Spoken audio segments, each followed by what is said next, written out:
Every team, every topic, everywhere. This is Believe. FunBelt PodCast. FunBelt PodCast. FunBelt PodCast. FunBelt PodCast. It's just a great conference that is at a point right now where I think clearly the best group of five conference in the country. The state of Sunbelt football is the strongest in our history.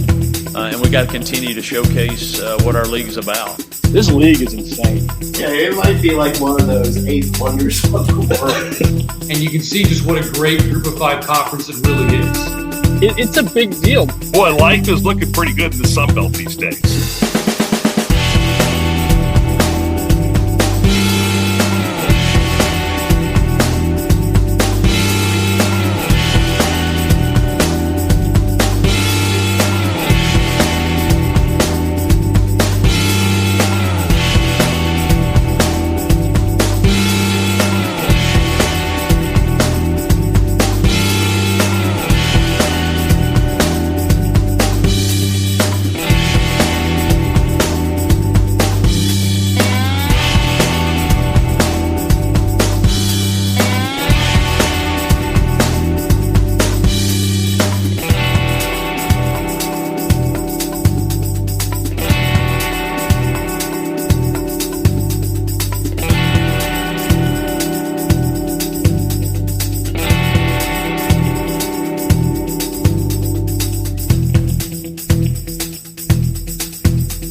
Back for another edition of FunBelt Podcast. I am Dusty Thibodeau of Warhawk Report. Joining me is Ben Moore from Panther Talk. Ben, it wasn't a good week for our teams collectively, but man, it was a beautiful week for Sunbelt football. Some great games there. Tell me what happened with the Panthers.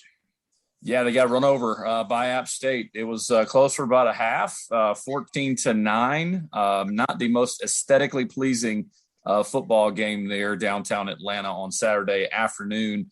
Then kind of App State did what they do, right? They, capitalize on mistakes, don't make mistakes of their own, and just ran away from the Panthers, pretty good. And I think there was one of those scenarios too. I think in any game of football, high school, college, pro, whatever, if you turn the ball over repeatedly, you're destined to get beaten pretty well. And that's certainly what happened to the Panthers, and they'll be licking their wounds and before a trip out to your alma mater this Saturday, which I'm sure we'll get into a little bit later.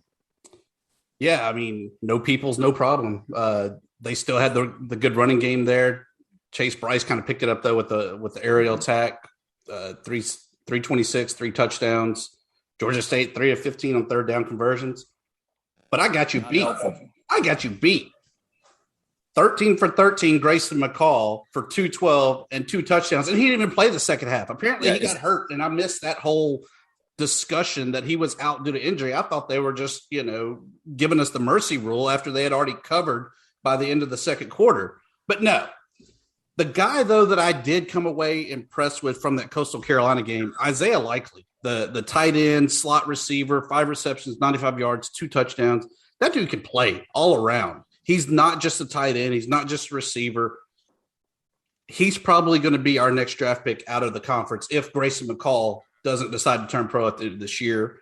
Not speculating that that's the case, but I do think that he has a good chance of being the Sunbelt Conference's next draft pick. In addition to that, Arkansas State went to Georgia Southern. We all thought that was going to be a train wreck of a game with Georgia Southern having the interim head coach, everything that they have going on down there. But really, Arkansas State competed in that game until there was about a 14-point swing that happened within a 2 or 3 minute run there. And then the Red Wolves just couldn't ever get back to being even. They were playing from behind the rest of the game. Yeah, it was just a blitz, wasn't it? Kind of old Georgia Southern football too. A ton of rushing yards. I believe they put up over 500 on the ground. And as you mentioned, interim coach Kevin Whitley, the only coach on the staff that had head coaching experience at any level rallied the guys and just took advantage of that Arkansas State defense. I know Jeremy is not here to defend his Red Wolves, but we've talked about it. I mean, that defense has kind of been an issue for a bit, and obviously a whole lot more work left on the docket the rest of the way. Giving up 59 points and just getting run over on the road is not what you want to see. And just stupid numbers there by Logan Wright. 208 on 10 carries. I mean, that's a first down every time you're even looking at the ball. Hard to duplicate that, but I would definitely love to see what he can do this upcoming week. Troy went to South Carolina as well. Actually, a pretty good showing there for the Trojans. They had just 2 penalties, so they were really playing discipline. They were playing up for that game. I was kind of surprised that they had as good of a showing as they did after going to ULM and losing there. I thought that trip to Monroe was kind of their deathbed and they were done. But they actually had a pretty good showing. Yeah, really played well. I think the biggest thing that got them ultimately in the end was the turnovers. I mean, you saw that game was close. They just needed, more touchdown drives. B.J. Smith goes over 100 yards for the Trojans there, but just really couldn't kind of get over that, that big couple plays and sustain much there to register a huge SEC victory. We talked about it last week. They were only 7-point dogs in the game, so we imagined it was going to be close based on a lot of the factors. But South Carolina was able to hold on there and push aside the Trojans. Kind of our first big game of the year was the undefeated team of South Alabama hosting Louisiana-Lafayette. I really expected this to be either almost a 10-0 shutout, almost all defensive stand, or first one to 100 wins because it's all offense. Really, the difference, though, came down to special teams. South Alabama missed the PAT, had another blocked, and then the desperation 2-point conversion. They just weren't able to convert, lose by 2 to the Cajuns. The most surprising stat to me out of that, though, Levi Lewis just 58 yards passing. Now, they had a great running attack, but 58 yards passing, is that in the quarter? I mean, I had to go and double check that, but no, that was the final stat number. So really kind of a head scratcher there on both sides of what's up with these Cajuns and what happened to the Jags. Yeah, really shocking stats from Levi Lewis. I mean, 9 for 20 out of a guy who we've seen carve up just about every team in this league. It definitely was head scratching. They found a way to win, certainly. But what was interesting to me is, again, we talked about it the last few weeks.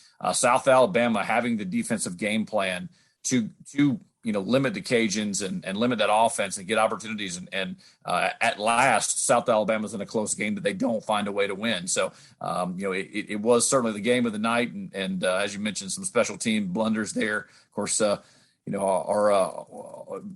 fan of the FunBelt podcast, Jalen Tolbert, goes crazy again, speaking about guys that could be drafted. He certainly is a guy that I have circled as well. Some big games this week, but really the next super big game that's in the conference next week, but we got to get a jump on it right now. Louisiana-Lafayette, App State, they're going to battle. Joining us to talk about it, the voice of your Ragin Cajuns, not Jeremy, since he's not here, by the way. Jay Walker joins us. Welcome in, Jay. I appreciate it. Thanks so much. I was chuckling. You guys were talking about Georgia Southern, and I had visited with Brian Maggard, our athletic director, and I said, okay, the lock of the century, Georgia Southern will beat Arkansas State. He said, why do you say that? And I said, because a team plays its best game of the season after they fire their coach. I mean, and this is true. If you go back and look at coaches that get fired mid-season, the team always plays well the next game. So he texts me during the game and he said, you were right about Georgia Southern. And I said, you need to fire Billy after the game so we could beat App State.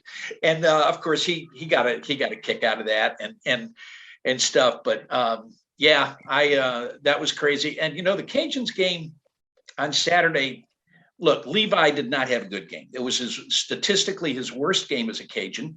Now, there were a couple of monsoons that hit during the course of that game. That might have had a little bit to do with it, but really he wasn't all that good. I mean, I don't think the receivers did a very good job in helping him, and I don't think he threw it very well. But earlier in the week, there was a press conference at South Alabama, and one of their defensive linemen. Now think about this. One of their defensive linemen said, "We're not concerned with their running game." Now, the last time somebody said that about the Cajuns was 2004, before Tyrell Fenroy got to the university.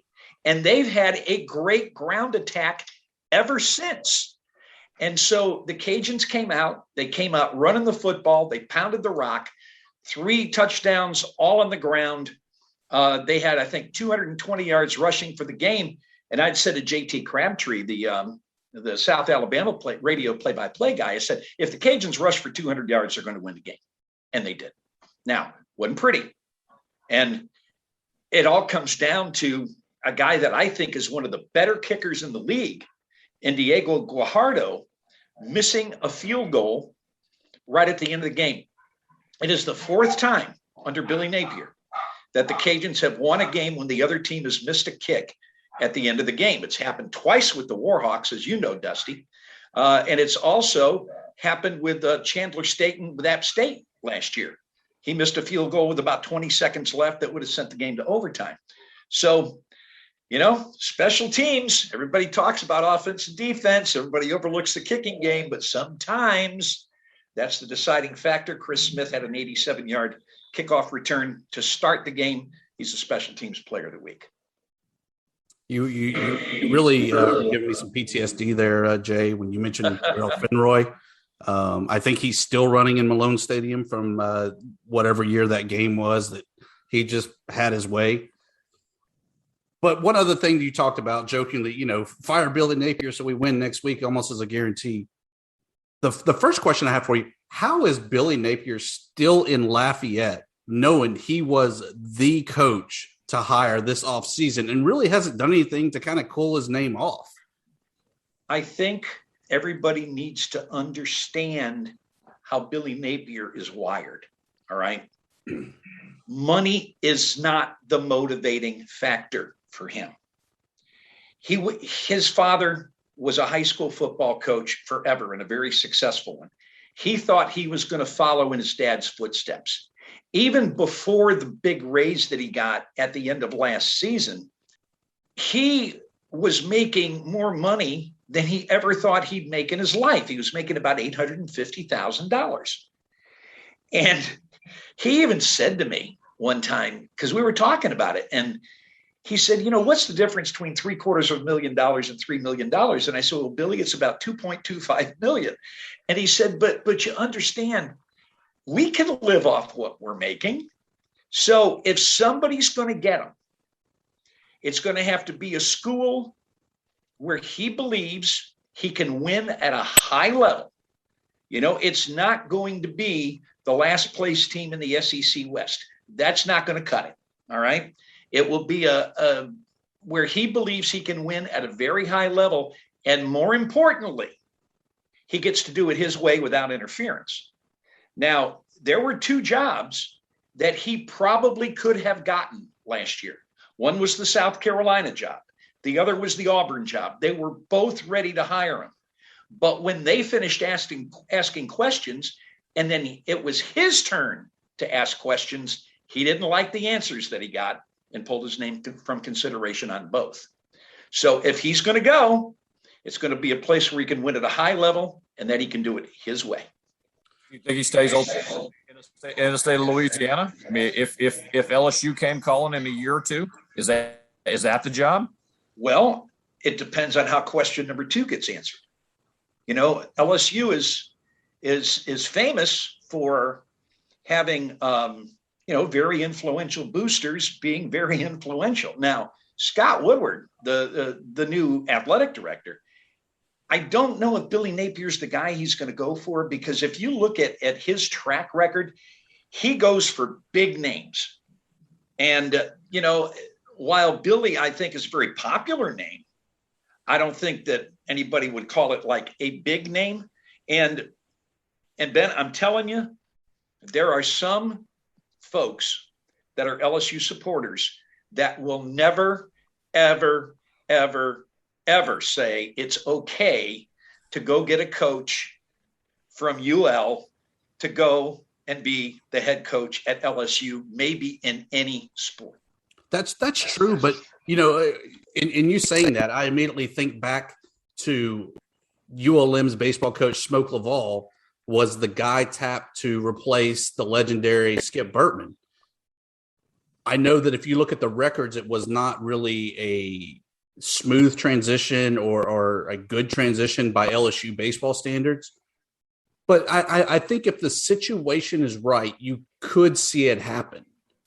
But I agree with you that I don't think in football terms you would see the flagship school in their eyes stooping down to one of the ULS schools in order to get their next coach. Yeah, and I think the difference with Smoke was he was an LSU guy in that he was the top assistant under Skip for many years before going to ULM. And he had great success at ULM. And, I was a little bit surprised he didn't have more success over at LSU.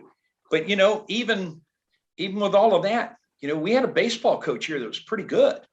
And his name never really seriously came up the two times that LSU had a job opening. So I don't know.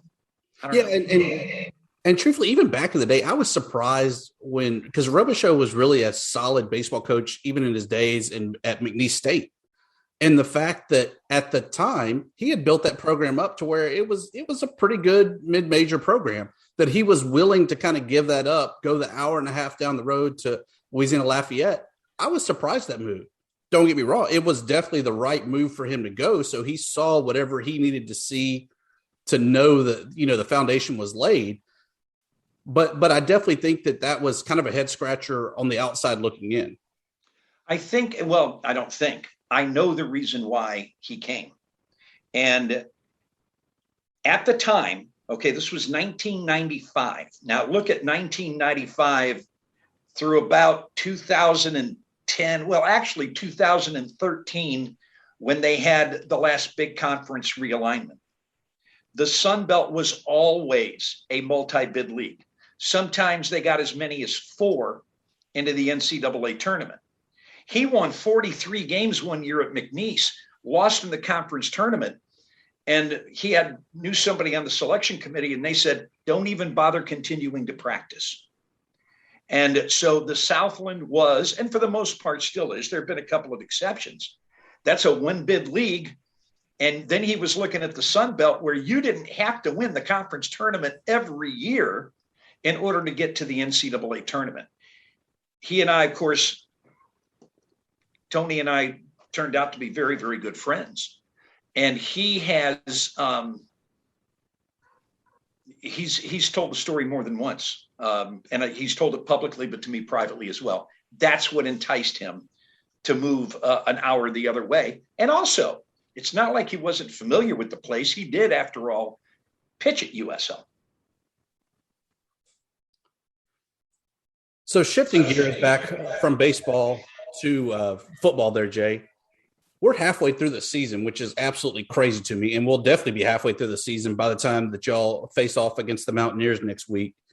What have we learned about the Cajuns here in the first half of the season? That they're very inconsistent. At times, they've struggled to run the football, which has happened, never in the last 17, 18 years. Levi has been a tad inconsistent. The offensive line has been inconsistent. The secondary struggled in the first couple of 3 games, although they're starting to get it together now. They just haven't had a game where every part of their team has played well at the same time. And as a result, Cajuns are 4-1 and the fans are mad. All right, because they haven't, they've got an 8-point win over Georgia Southern, a 2-point win over South Alabama, a 3-point win over Nichols. They're not going and dominating their opponent like I think a lot of the fan base believed that they should with those particular opponents. Now, both conference wins came away from home. And Ben knows this. Statesboro's not an easy place to play at all. And South Alabama now has an on-campus facility that seats 25,000, where you can get student body participation. And even with the monsoon the other night, their student body really, really turned out. So that's going to be a difficult place to play. I made the comment, I've never been unhappy with a win. And the reason why I've never been unhappy with a win, and Dusty, you'll probably remember this, there was a 5-year period from 1997 to 2001 where the Cajuns were 9-45-1. So I'm never going to get upset over a victory. It ain't happening. Every victory that I've ever called has been just tremendous. And that includes the 2-point win they had over South Alabama. But no, this team's been inconsistent. I don't think there's been a performance this year that they've had so far that would be good enough to beat Appalachian State. Kind of evaluate some film there, and both teams. I'll be honest, that's the game of the week. Certainly next week for me. Looking ahead a little bit, just having both teams on a bye to prepare for that. Each coaching staff loading up. I think that's one that I know we'll be talking about certainly. Not only this week but next week as well. It's the Cajuns finally got a win over App State last year after 8 consecutive losses. And it happened on a very cold night in Boone in December. I think our fan base really has a lot of respect for App State because really they've kind of been the gold standard for a while now. And they're good again. That I think the thing that's scary about them is last year they were very, very run oriented. And if you could slow down their running game, you could hurt them because they struggled at times to throw the football. Well, they can still run the football. And now you got a guy who can sling it to go along with it. So they're a very scary offensive football team. And App is always pretty good defensively. So I like the Cajun defense. I don't want anybody to get me wrong. I like the Cajun defense a lot. I think the front seven is as good as they've had in years and years and years. But they're really going to get tested Tuesday night with that App State offense because they're good. No doubt. We couldn't bring you on here and not talk a little hoops. We know practice is underway for Coach Bob Marlin and the Cajuns basketball team as well. I know expectations are always high on that side of the athletic side or the facilities as well. What are your expectations for Coach Marlin and the Cajuns this year and the league as a whole? You may remember, I guess it was 4 years ago when the Cajuns won 27 games. And then got a couple of people hurt in the conference tournament and wound up falling to UTA. I think this team, talent-wise, is maybe a little better than that team was. And it's crazy because you lost Cedric Russell, second all-time in three-point shooting in Cajun history, who decided to transfer and go to Ohio State for his final year. And then you've got Malik Wilson, who was the second leading scorer on the team, who chose to go out to Texas Tech and play there. And yet, boy, they have brought in some players. They're going to have the biggest team they've ever had because in addition to Theo Akuba and Isaiah Richards in the middle, they had Duguay at the power forward last year. Now they've added Jordan Brown, who's a 6'10" kid that was a 5-star prospect out of high school, went to Nevada. Coach got a new job, so he went to Arizona. Coach got a new job, so now he's in Lafayette. His father, Dion, is in the UL Hall of Fame. Okay, he played here. They brought in a transfer from Creighton, a transfer from St. John's. They return a few players from last year. They also have got two guys that they're going to count on a lot who have played very little, although they've been at school for a while. Kobe Julian, you ready for this? Is going to be a fourth-year freshman this year. He redshirted his first year because he hurt his knee in the state basketball tournament as a senior, so he didn't play. He comes in, plays the next year, plays 8 games, hurts the other knee. And then last year was a COVID year. So he's a fourth-year freshman. He's a very, very good player who will start at the small forward. Another kid, Dury Cadwell, was a junior college kid, went to the same junior college as Duguay. He's in his third year, and he has yet to take the court for the Cajuns. He's been hurt for 2 years. They've really been hit by the injury bug about 3 years in a row. If this team stays healthy, they're definitely one of the favorites in the league. And I'm not going to lie, I really like college basketball, and I'm kind of looking forward to seeing these guys because I think they got a chance to be really good. I've not had a chance to really look at the Cajuns basketball schedule. Who do they have this year in non-conference action? Well, like everybody else, the home schedule sucks. But if you look around the league, I mean, seriously, go look at the basketball schedules that you put together and tell me who's got exciting home games this year. The answer is nobody. Okay. So on the road, they're playing Southern Miss for the first time in, probably 15 years. They always play Louisiana Tech every year. That game this year is in Ruston. They play at Indiana. They play at Marshall. They play at Houston. Now, those are 5 pretty salty games. Southern Miss is trying to rebuild their basket, but the other 4 are schools that have had consistent success in basketball. And Houston, of course, was a Final Four team last year. So they're going to get challenged. Unfortunately, none of the games are at the Cajun Dome. At the Cajun Dome, they're playing 3 non-D1s. They got Jackson State. They've got McNeese and New Orleans. They're like everybody else. They can't get anybody to come and play at their place. And, Ben's nodding his head. He knows what Georgia State goes through.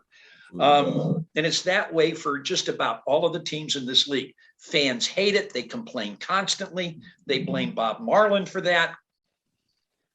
Show me somebody in the league who can defeat this business of your non-conference schedule and getting attractive teams to come in and play at your place. Just doesn't exist.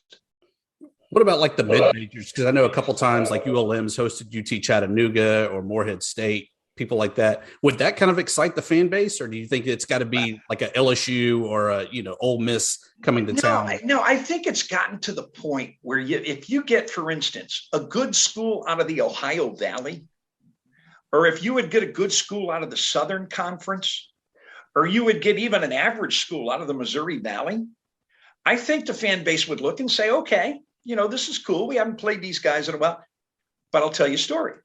I'm not going to name the school, but they had a home and home worked out with an Ohio Valley Conference team. The contracts had been sent out. They were going to play in the Cajun Dome this year and over at their place next year. And at the last minute, that school decided to add a 4th non-Division I team to their home schedule. Have a nice day.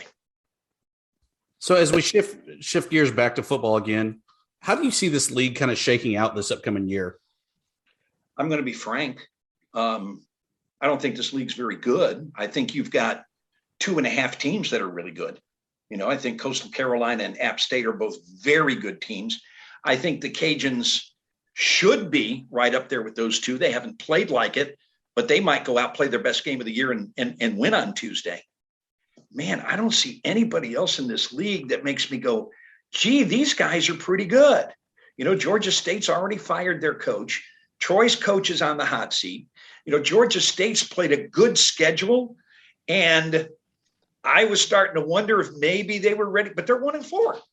Yeah, you can't get around that. The second best record in the West is ULM at 2-2. So, I'm sorry, South Alabama's won 3 games. But, we know the Warhawks are trying to rebuild after a disastrous year last year.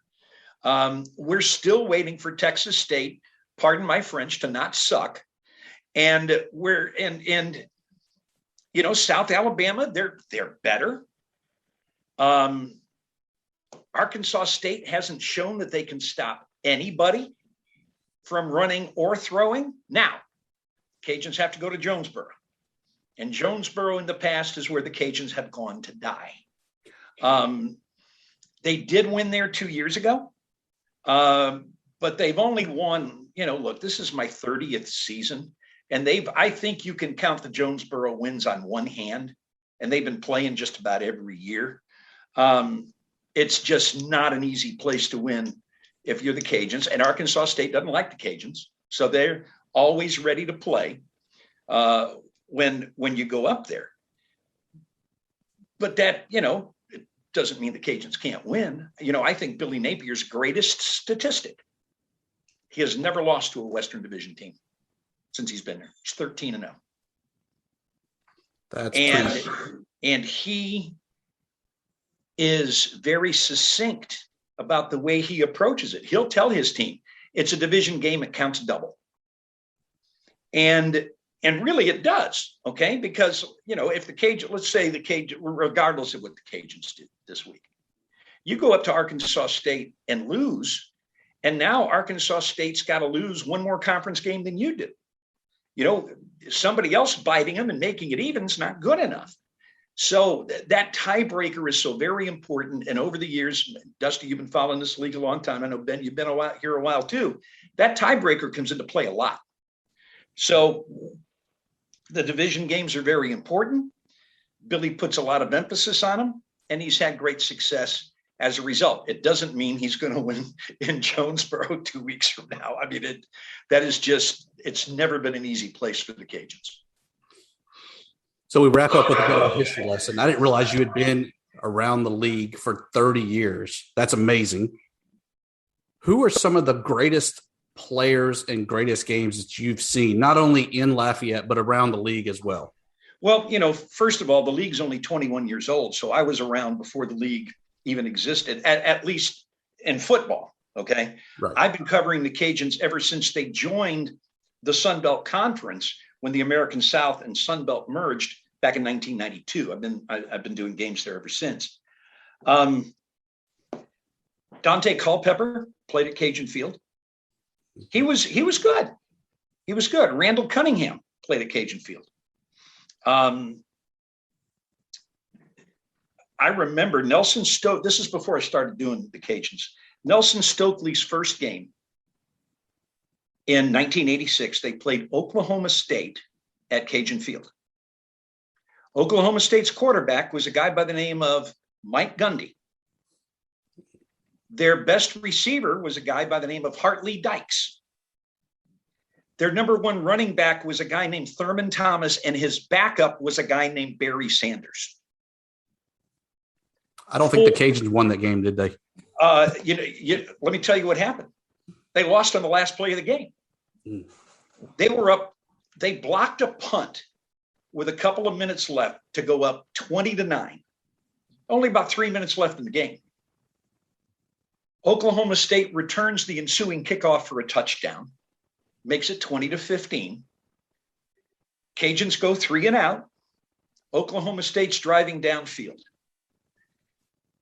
Gundy completes a pass over the middle with just seconds remaining. And a guy, I don't even remember who the player was, but he hit the guy so hard it jarred the ball loose and it was incomplete. If he lets him catch the ball and tackles him, the Cajuns win the game. But the clock stopped. They had one more play, and Gundy hit Hartley Dykes on a fade to win the game, 21-20. Cajuns also lost to Ole Miss 21-19 that year, and lost to Tulane 42-39. Cajuns had a freshman quarterback that year by the name of Brian Mitchell, who turned out to be a pretty good football player. Jay, I could talk with you all day, but I appreciate you taking some time out to talk to us here on the FunBelt PodCast. looking forward to seeing you. Like I said, I'm trying to make it over to Lafayette for the Georgia State Cajuns game on a Thursday night coming up here in a couple of weeks. Definitely will be there after Thanksgiving for the good old battle on the Bayou. Always look forward to catching up with you.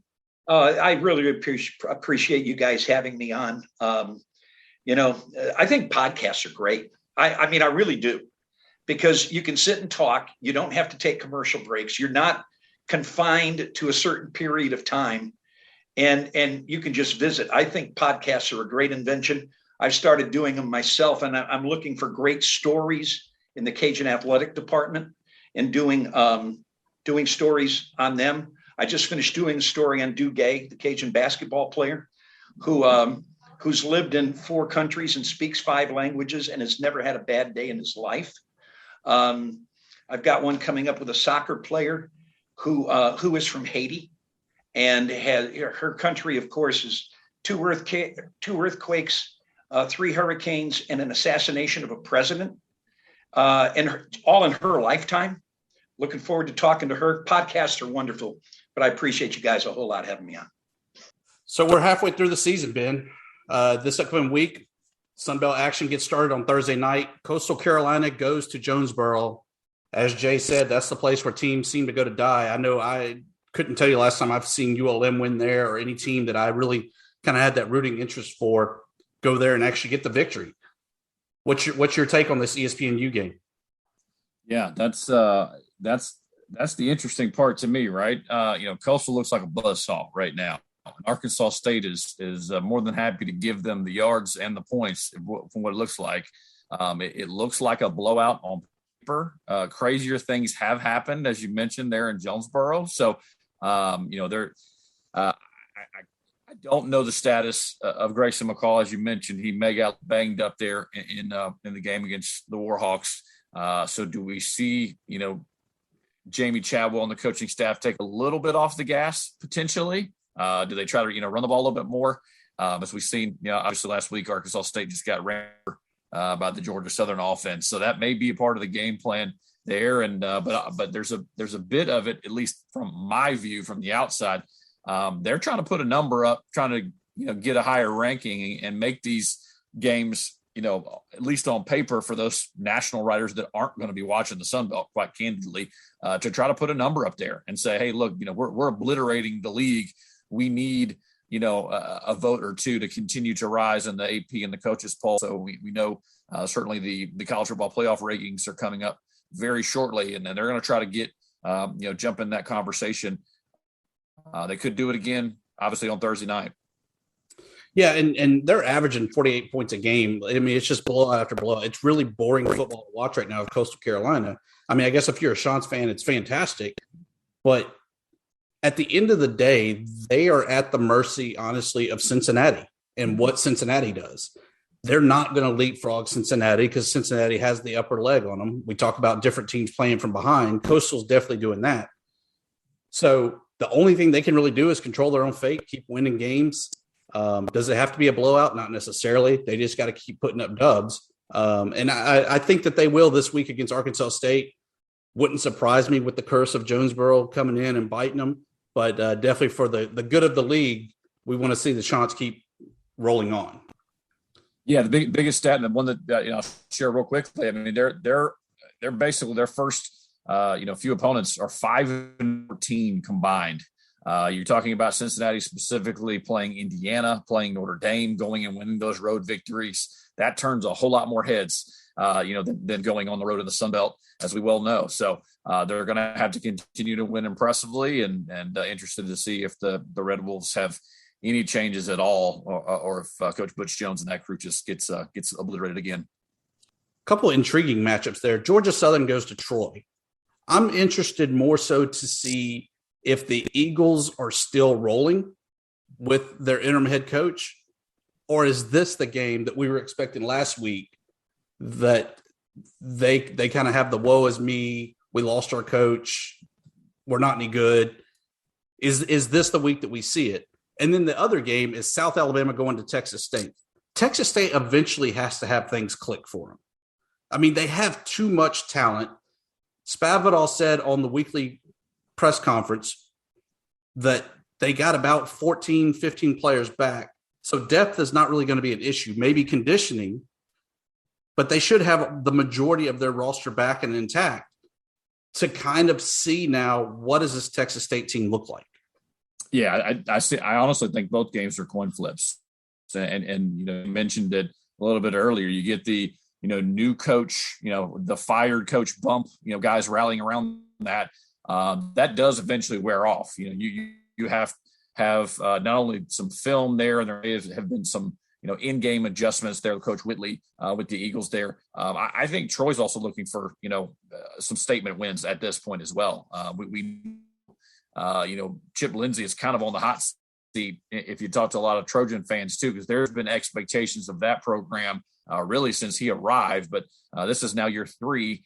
I think it's an important game for them, and I'm interested as well to bounce back from Kane Womack and that South Alabama squad. We know playing in San Marcos is not always the easiest destination either. So, they, to me, both of them, at least on paper, are coin flips, and they should be very good games on both sides. Our battle, Ben, I guess we're supposed to be like fighting each other literally. The Panthers come to good old Fun Row. I take your advice and never bet on the Panthers, so I'm picking ULM on that aspect, and I've been burned on your advice of, the Panthers are great, they're going to do it. So I'm picking ULM, if nothing else, just listening to you. Yeah, it's an interesting battle. Probably two of the least potent offenses in the Sun Belt so far this season. There is abounding, specifically at the quarterback position. And turning the ball over. That's been, the issue and really the boogeyman all season for the Panthers. They cannot seem to hold on to the football. Last year they were top 10 in sacks. That hasn't happened, to this point through 5 games. They haven't been able to generate turnovers. They were top 5 in the nation last season as well in generating interceptions and fumbles. And Coach Elliott talked about that and how important that is. But I think the interesting part about it is fans in Atlanta right now are looking for a definitive decision on the quarterback position. Everyone, assumes, that Cornelius Quad Brown was going to take a next step here in his sophomore season. He just simply hasn't. Darren Granger, who had a game, to keep the Panthers in against Auburn on the road there. What's even more impressive, obviously, Auburn taking care of business at LSU. So you look and say, all right, do you give Granger another opportunity? Coach Elliott said he's going to base his decision this week and really roll with that guy for probably the rest of the season, unless there's an injury. So, it could be a very, very run-heavy situation there in Monroe, very similar to 2 weeks ago when they hosted the Charlotte 49ers, where they cranked out 45 rushing attempts. So it could be that kind of game, and, could be over, by 9:30, 9:45 there Central Time. Yeah, I'm definitely looking forward to it, though. It gives me good bragging rights against you, if nothing else. Or I know that I will be sick next Tuesday and not have to hear you gloat about your royal blue. So either way, I'm involved in that. So looking forward to it. Every week I love looking at it.